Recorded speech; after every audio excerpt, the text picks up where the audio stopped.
Hello, welcome back. It is week 186 on Out on That Line podcast. I'm Jeff with my co-host Alex. As always, Alex, how you doing this week? Jeff, we are back, and we are bigger and badder and bustier than ever. We took a little hiatus there for a couple weeks, but we are back in the saddle again. We're back, and it feels so good. Jeff, how are you doing? I'm doing really well. The bustier part got me for sure. Yeah, well, people ask what you did on your summer vacation. I'm going to grow tits. Why not? Well, we are back after celebrating America's birthday, and I personally think this is going to be kind of a big week. But I do want to mention something, and basically just putting you on the record here, Alex, so to speak. It's actually got nothing to do with on the record. That would have been really good if I came up with something for that. Damn, maybe next time, maybe next life. But Bruce Springsteen is dropping Tracks 2. I don't know if you've heard anything about that, or if are you familiar with the original like Tracks album that he came out with? No. When did it come out? So I think it was I want to say 80s, but basically it was kind of a compilation of the stuff that just didn't make it onto other albums. And he just kind of, I think, felt like something needed to get released. And so he put it out. So now there's another one of those coming out. And apparently it's like the box set for vinyl is like $300. What? I mean, just insane. Apparently there's like 70 something songs on this thing. And the original Tracks album is very good. Like, it's not a cohesive album like Darkness on the Edge of Town or one of those types of things. It's literally stuff that, maybe he did during the Nebraska era and just didn't make it onto an album, or maybe during the, Human Touch or the Tunnel of Love era, like didn't make it onto an album, whatever the reason might be. They're coming out now. So I don't think it's something that we can do like a whole episode on, because 70 something songs is crazy. But I think it's something that we should do an episode on, like whatever the context or format of that episode is, yet to be determined. But I just wanted to, corpo speak, like put that on your radar. Yes, absolutely. We will circle back to that, and hopefully the content is evergreen and baked in. God, I hate it. Yeah, I can't stand that stuff. But it really, I think it's important as America's poet laureate that we pay a little attention to something this monumental. And maybe there's a few gems on there that we can call attention to. I have a feeling I'll probably dive through that in a little different way than you will. As in, I will probably just put the thing on from start to finish and just let it rip.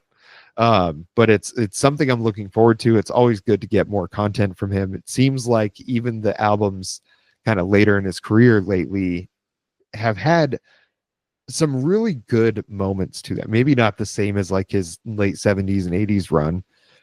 But as far as artists like still putting out music, like, have you heard Hackney Diamonds by the Rolling Stones? Like that hot garbage. Having somebody produce this level of quality this late in their career is always a plus. Well, I'll tell you what, if he doesn't do a song with Jelly Roll, I'm not interested. Every musical artist working in the industry today is contractually obligated to do a joint with Jelly Roll. And if you ignore that duty, the flyover states are going to come for you, and they're going to come at you with knives out, baby. Well, it's incredible. You speak ill of Jelly Roll and people are ready to fucking strangle you. Well, he just had a little video that came out where he used a certain word that, people of our complexion shouldn't be using. No. I guess use the soft version of it, I suppose, if there is one. And yeah, I feel like it's getting a little bit of blowback, not as much as you would expect. But I get, well, maybe you're right about as much as I would expect, honestly.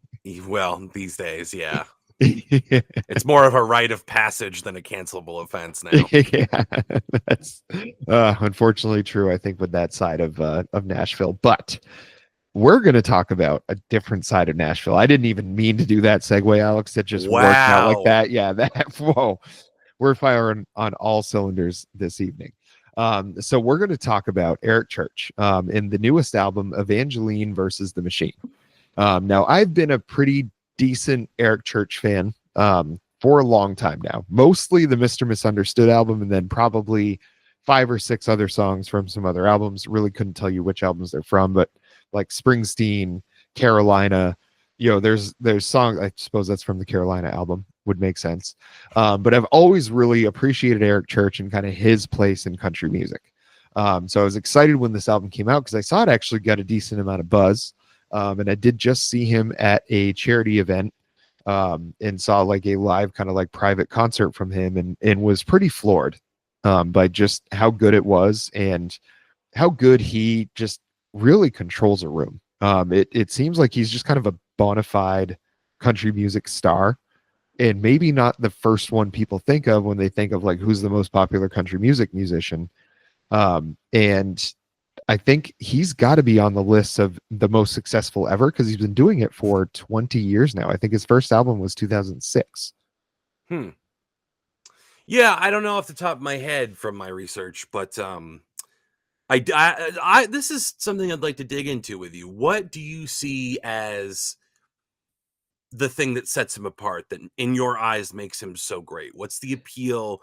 What's his strength? What is he bringing to the table that makes him such a standout artist in your eyes? So I think, are you familiar with the song "Drink in My Hand"? I Yes. would think you would. I think you would have to be being friends with me. But he's like, you know, it's basically saying like, all you got to do is put a drink in my hand.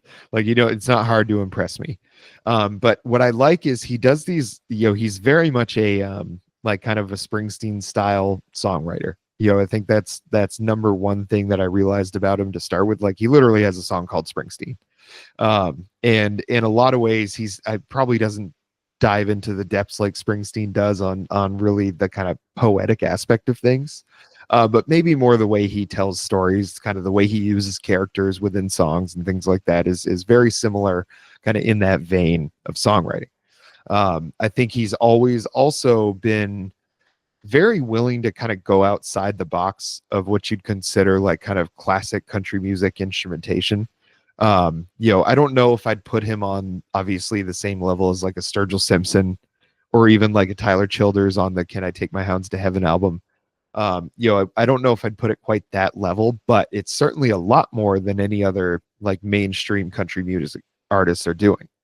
You don't really hear that anywhere else. Maybe Chris Stapleton is getting a little bit like proggy here and there, but everybody else is sounding very similar. It's that kind of tailgates and tan lines, like very rote kind of style. Now he does have songs that kind of go along those lines, but it always feels more authentic with him, I guess. Like it's not like a put on with him. It just because it doesn't sound like there's any of these situations where he wouldn't find himself, or the character, or he's writing it through a character so he doesn't have to claim he's something he's not. I think that's what I've always appreciated. He writes a lot of his own music. There's a couple songs on here that he didn't write.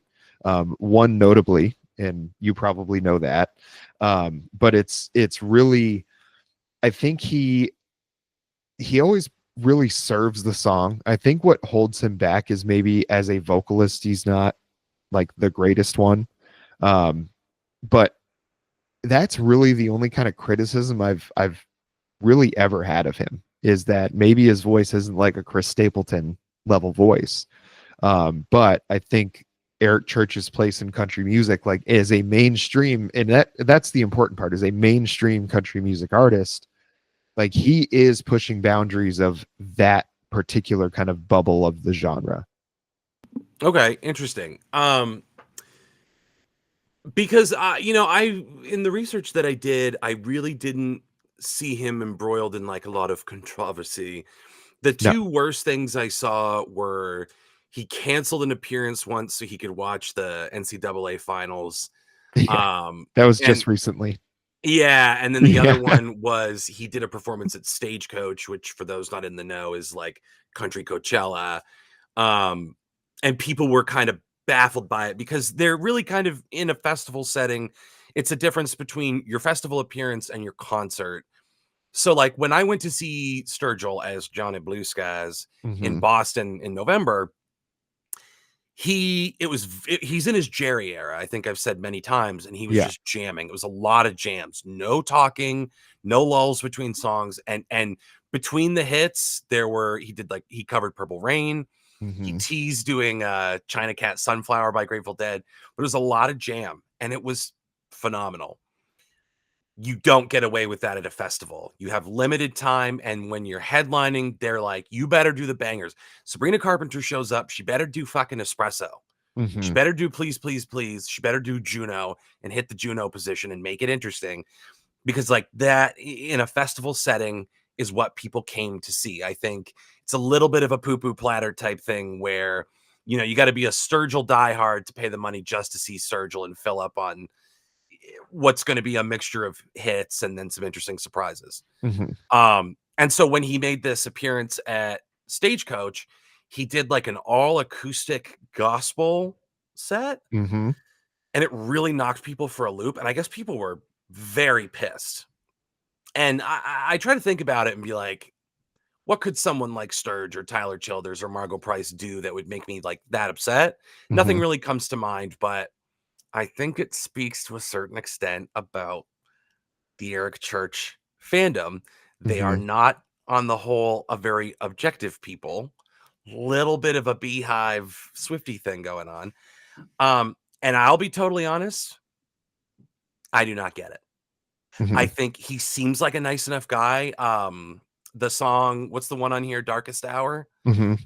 For flood relief from Helene in North Carolina, because he's a Mm-hmm. North Carolina guy. I think that's wonderful. Like the proceeds from that song going to flood relief, that's wonderful. He seems like a solid enough dude who's maybe made a couple mistakes with his judgment in certain areas. But as far as the music goes, I don't get it. I Mm-hmm. do not get it at all. And seeing these people fill their pants and be like, if you have a Mount Rushmore, Eric Church has got to be on it. This album, to me, I'm going to be really honest, unlistenable garbage. I fucking Whoa. I didn't just not like it or not vibe with it. I fucking actively hated this album. It pissed me off, and we will get into all the reasons for that. But this to me was dog's dinner. Okay, well, it's funny because this to me was one of his best albums. Like I really like this album a lot. Oof. So I think yeah, we can kind of I think it's a good thing. We can kind of go back and forth because I do want to talk about the Stagecoach thing. Okay. I think Eric Church has always had, and whether you claim it's like a manufactured thing or a fake thing or not, he's always had this kind of like rebel sort of streak in him where he is a mainstream country artist, but he doesn't really vibe with a lot of that. He's really propped himself up on kind of his own mythos, I guess, so to speak, at this point in his career. But I think with Stagecoach, I think what he was trying to do was trying to be like, it doesn't all have to sound the same, because Stagecoach, I think, is pretty notorious for it just being basically, back in the day, it was the Luke Bryan show and the Jason Aldean show. And now it's like the Morgan Wallen show. And, it all sounds, and the Jelly Roll show, like it all sounds the same. Right. And I think his idea was, I don't want to go up there and just play all this same stuff. Like it seems like he wants to really like be done with that whole the whole song and dance of playing Nashville country music and being part of the like Nashville scene.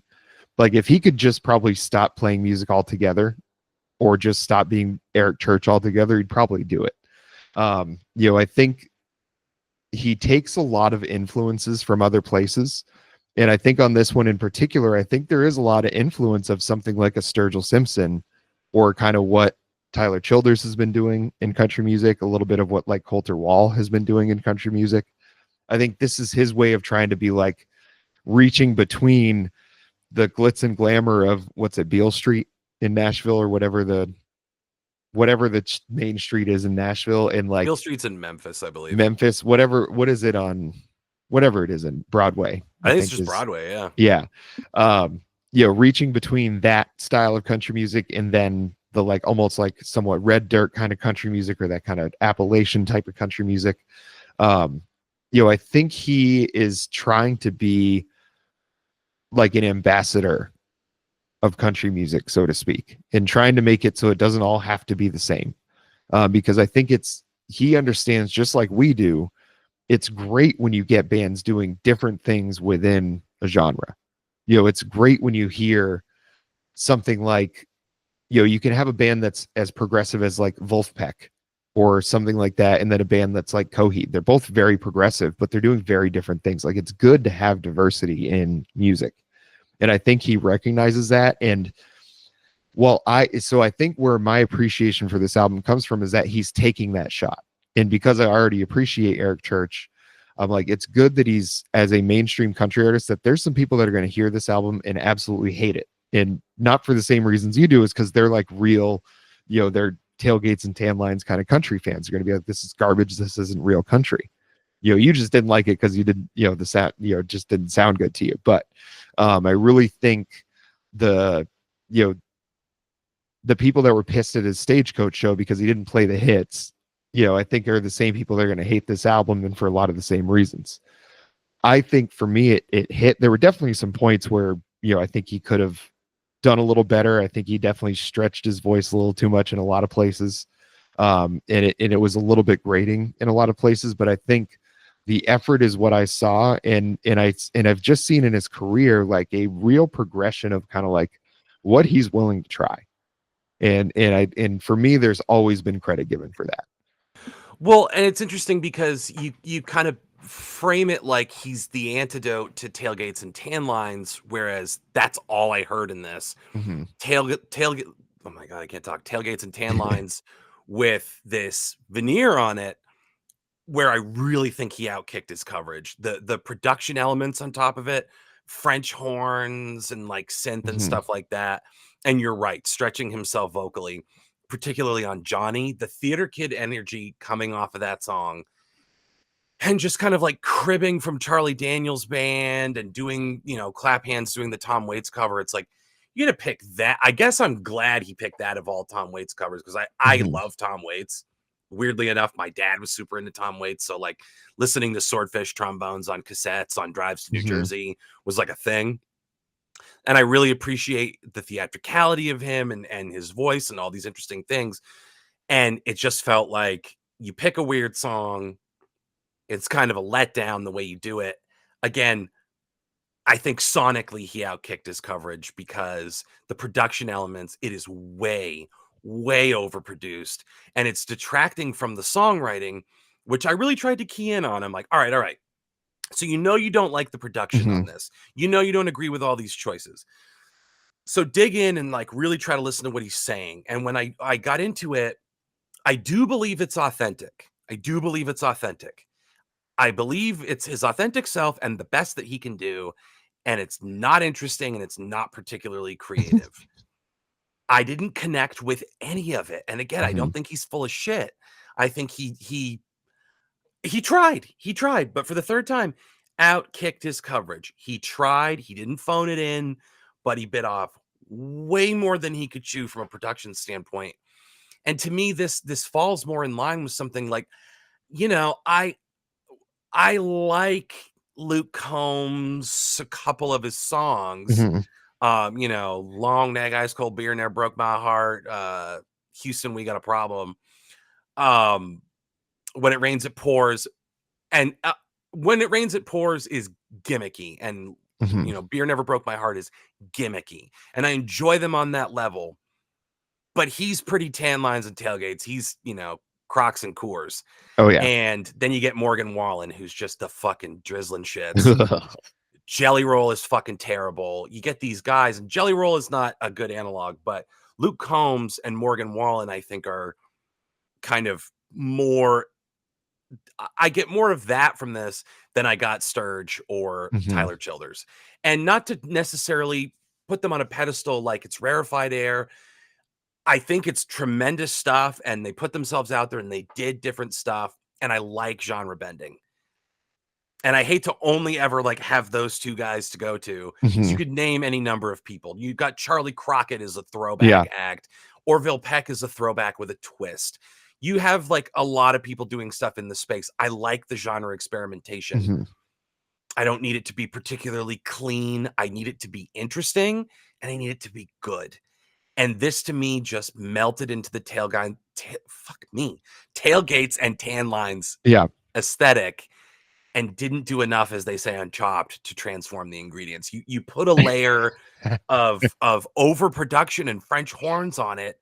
It doesn't make it interesting, and it doesn't make it genre bending to me. It's you know, lipstick on a fucking pig as far as I'm concerned. Mhm. So I think there was a, because I read a lot, because we basically had 2 weeks to do this album. So I've digested a lot about this one. I think our reactions to it are basically exactly the general public reaction to it. Is it is pretty split down the middle. There was a review of it that went viral for how much they like torched it, but it went into like politics and how he won't like talk about politics very much, and he's made very much a point that he just does not. But he has, I think he's very much just like, I just want to make my money. I think is his whole attitude behind it. And I don't think he's ever really publicly supported anybody. I think there's a lot of people that latched onto that review, and they're more of the Morgan Wallen and Luke Combs and Jelly Roll like side of country. And I hate lumping Luke Combs in with them because he does have a killer voice. Like that dude can sing. He does, and he's Yeah. pretty libby. He's pretty libby. He's made statements that indicate that he's kind of like, Yeah. no, mega, Yeah. thanks. And I think musically he is talent wise, he is a huge step up above like Jelly Roll and Morgan Wallen. He just happens to occupy the same space as them right now. I think a lot of people don't, they want from Eric Church, they want Drink in My Hand, they want Springsteen, they want those kind of songs. And he, whether he's capable of doing other things well or not, he's always tried to do other things. I think he was really successful with doing this kind of stuff on the Mr. Misunderstood album, particularly the song Chattanooga Lucy. And he uses a gospel choir in that, and it's like really, really good. That song just goes. That whole album, I think, is really, really good. And this one, I think, has a lot of those elements of Eric Church that I really like. Things like, in the Storm in Their Blood, when he says, where is it, when he like kind of weaves old time stories in with current things, like when he's like William Wallace Geronimo, my granddaddy, when he didn't keep his temper on low, and he's like these kind of real life stories. But I feel like he's always trying to pull from a lot of different things, and I can see how, like, because I'm already a fan, it was very successful for me, because I got a lot of what I love about Eric Church on this album. I love that he tries different things. I thought the French horns, they kind of replace guitars in a lot of places as far as like guitar solos and things like that. I felt like it fit in really well with his catalog and a lot of what I've enjoyed about his music. And I read the reviews, and there's a lot of them where people are like very reasonable in what they're saying and why they don't like it. And it's just I can't see any of those things because I just listened to it, and I'm like, all probably 6 times I've listened to it, I've loved it. Well, and to be clear, I didn't come into this like calcified against him, because you Mhm. mentioned a long time ago, I think back when we lived in Texas together, that you liked him and you were listening to him, and I just never got Mhm. around to it. I Yeah. think might have listened to, you might have played me something, and I was like, not really for me. Yeah. But so I didn't come into this with any like like, if you told me we had to do a Morgan Wallen album, I'm probably not going to have a good attitude about it or treat it No. fairly. So I had no such agenda with Eric Church. I went into it like very open, but I think it was to see diehards reactions about it, and like, oh, the thematic honesty and the stories he's telling. I really didn't get any like interesting, unique Mhm. perspectives in storytelling. I didn't get any kind of, I didn't know what the thematic through line of this album was. And again, that's not me being like, it begs a concept album, but Hmm. you just can't really tell what's on his mind. And if this is true, you said something telling a while ago where it's like he just wants to make his money. And if that's the case, if he has no real passion for this, and it's kind of a like Republicans buy Hmm. sneakers 2 moment where I don't need him to take a political stand and be Hmm. divisive. I'm not asking that of him. But if this is just like means to an end money making thing, and the other thing you said was if this is true that if he could walk away today from music, he would. I'm like, then why are you doing it? Walk Yeah. away. There's more money to be made, but why should I again, if all this tracks, why should I devote any time to you when there are people who, I mean, not to make the same old tired Hmm. comparisons, but if you took away King Giz, if you took away their ability to make music, they would probably unalive themselves, that life would Yeah. have no flavor anymore. If you told Brian Wilson, rest his soul, that you took away his ability to make music, these people would wither and die. And part of that passion is what makes their music so interesting. So if this stuff that you're saying is true and it does track, then I can't really respect that, and it speaks to a lot of why this landed with a thud for me, Hmm. because while I think he was speaking authentically and like doing his best, it did feel pretty hollow. It did feel pretty perfunctory. So I would buy that he's going through the motions, because this feels very much like a going through the Hmm. motions type album. And quite frankly, in addition to his songwriting, Jason Isbell has a shitty voice. Elvis Costello has a shitty voice. Hmm. Bob Dylan has a shitty voice, but they could write and they had interesting perspectives. In the case of Costello and Isbell, very different guys, but their ability to write music is incredible and profound. And it's just this gave me absolutely nothing. The only gift it gave me is that it was half an hour long. It was just I hated it. I hated it. Well, I will say, as far as like him walking away from music, I guess what I mean is like if he could do what he does without having to rely on the whole Nashville music scene, like if he could extricate himself completely from that and just be able to just write the music and just deal with that, that's what I think. That's what I mean. Like I think it's like he wants to create. He's just like I think he's always felt pretty stuck being in where he's at. And if he could separate himself, and if he had come up through a different scene or whatever, a different area of the country or whatever it was, maybe it would feel different for him. But I think that's why I think he takes such huge swings, is because he's just like, I got to try something. I can't keep doing the same stuff like they do. Well, And and not to cut you off, that's fair in the sense yeah. that country music today, on both sides of the coin, fuck, I can't do it today. Tailgates and tan lines, and then more the stuff in our lane, like outlaw country, cosmic Yeah. country, Americana twist, whatever you want to call it. There are people on both sides who can be very prescriptive about it. And you get a lot of artists that are like Hmm. chafing against genre labels and genre conventions. And they're like, don't slap a label on this. Country music can be very prescriptive. So if he's Hmm. kind of chafing at those boundaries, that I do understand. So Yeah. to take the amended statement, which is if he could do it without all the bullshit, he would, I'll buy that. But it Yeah. feels like at this point he has the clout to do that. So why doesn't he? Well, I mean, the thing is, like, who's gonna buy the records? And that, like, there for every like one of me that appreciates country music but wouldn't really consider themselves like a primary country music fan, that might buy his records. There's 30 actual like country music fans, and like he's not gonna make it. He's not gonna make a career out of it just selling records to me. You know what I mean? So it's, I think there's a certain like you get kind of stuck. It's like, okay, I do want to write music and make music and do this thing, but it's like I kind of have to do it within this. I get he probably does have enough money. He could just go be an independent artist and just do his own thing. But still the fan base that he's going to need to like buy into that, it's still the same people. whether he's like his own production company or doing it for someone else.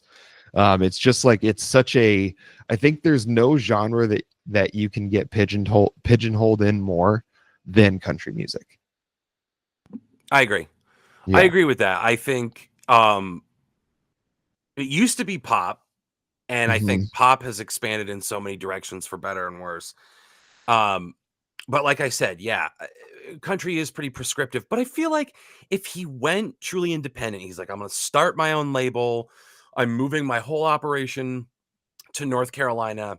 I'm not going to try to go through this bullshit with the industry. If his problem Hmm. is with the industry, if his problem is with, I mean, I guess at this point, like the kind of music he's making and the fan base that it garners, do yourself and them a favor and bow out. They'll always have the stuff that you've made.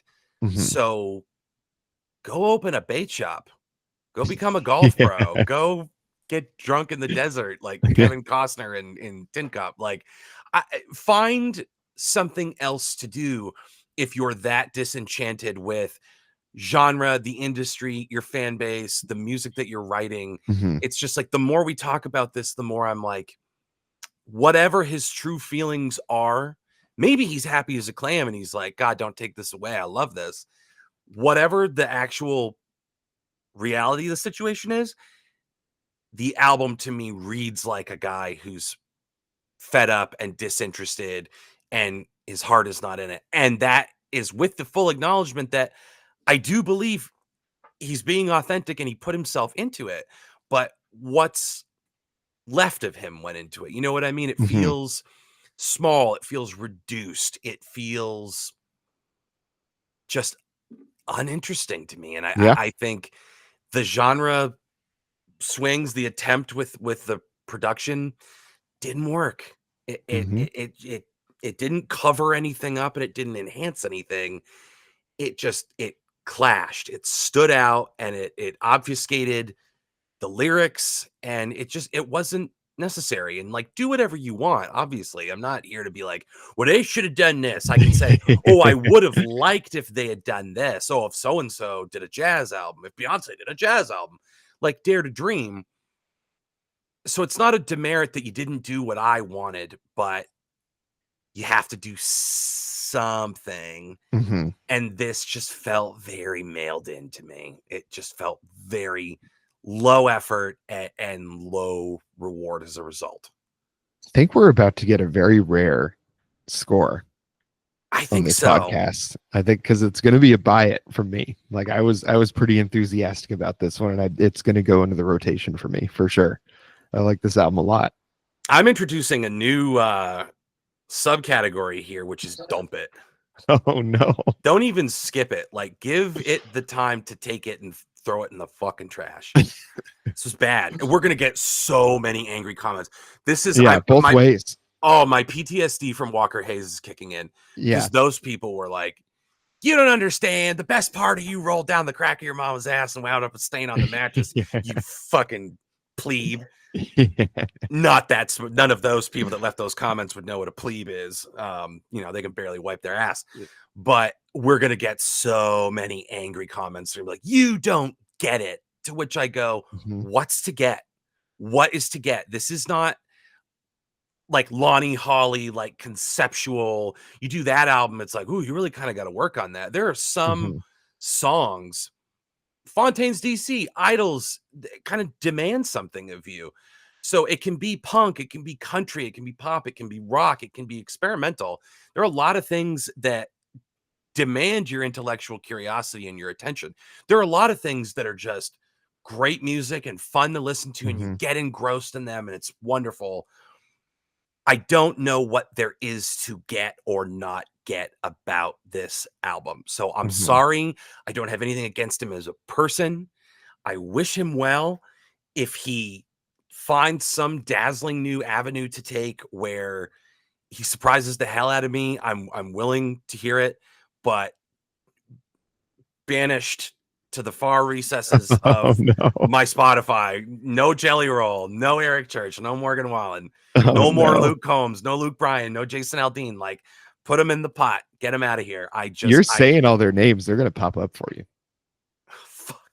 Yeah. Damn it. Yeah. So for all the people that get angry and are like, you don't understand, I understand perfectly well. And my personal taste is, to put it Well, academically. where would they be able to leave one of those comments, Alex? Well, Jeff, part of me says don't tell him, but the truth is they're probably already here. Our only reprieve would truly be if people go, this album is old news, but something tells me that diehards never say die and old habits die hard. And so for the people that got to get in the mix and tell me what a fucking jagaloon idiot I am, there's only one place to go. And it is youtube.com/C/out on that line. Folks, here we are again, testing our abilities, gathered here together, one community, one nation, under pod. We just want to talk about great albums. So join us in that conversation. We have the podcast. We have singles episodes where we do weird, like tangential things. We talk about, movies and is AI ruining music and stuff like that. Great topics of conversation on the record. Deep dives into our favorite artists and our favorite albums, things from the past. We have these reaction videos to everything that's coming up. We're chock full of content. We're busting at the seams of our seersucker, folks. It's a sunny day. The gang's all here, and we cannot be stopped. But you sure can try. The best way to do that is to make sure that you are subscribed to the channel, that you click the thumbs up to give this a like, that you click the bell so that notifications are turned on, and you always know when we come up with a new hot plot. But the most important thing, besides sharing this with all your friends, is writing comments. Let the nasty comments flow. Here's the double-edged sword for you and for me. If you leave nasty comments, it only helps the channel, which only helps me. And if you withhold those comments, then I never have to see your rage. You become impotent. You cannot express to me properly how much you hate me for hating this album. So what's it going to be? My life goes on either way. You are either going to make me money and catapult me and Jeff into infamy, or you're going to leave me alone. I win either way. So let's just see what you got. Let's see what you got at youtube.com/C/out on that line. Yeah, I'd like to see how mean y'all can get. Until next time.